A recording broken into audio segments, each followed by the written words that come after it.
Est-ce que le COSIM ne peut pas réglementer le prix du mouton? Bon, moi je te réponds directement que le COSIM n'est pas éleveur, le COSIM n'est pas chose qu'on appelle transporteur de béliers, voilà, donc c'est pas évident, c'est pas du tout facile. Ça, c'est même pas possible. Oui, mais peut-être. Voilà, chacun, c'est des commerçants, ce sont des commerçants. C'est eux qui ont les prix. Si tu parles d'un plafonnement des prix, ça ne pourra pas. C'est le ministère de la Voilà, peut-être, voilà.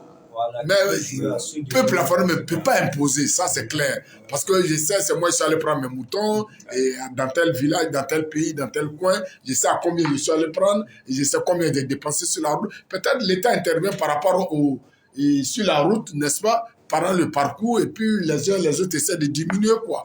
Voilà.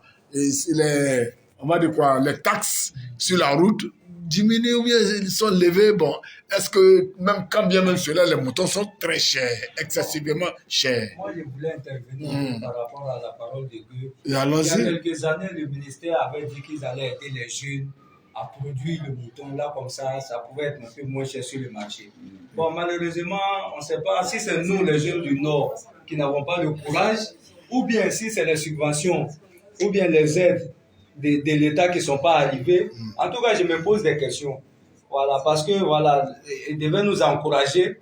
Bon, peut-être comme nous, on n'a pas emprunté la piste, on ne sait pas ce qui s'est passé jusqu'à d'accord, mais quand même, voilà. La jeunesse, quelques jeunes, quelques personnes, que ce soit des jeunes, se sont adonnés à cette pratique-là, n'est-ce pas? Mais, quand bien même cela, ils savaient que c'est très cher.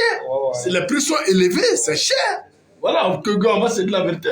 On a nos frères même qui sont plus chers, qui ont des moutons qui sont plus chers que ceux même qui nous envoient les moutons d'ailleurs. Voilà.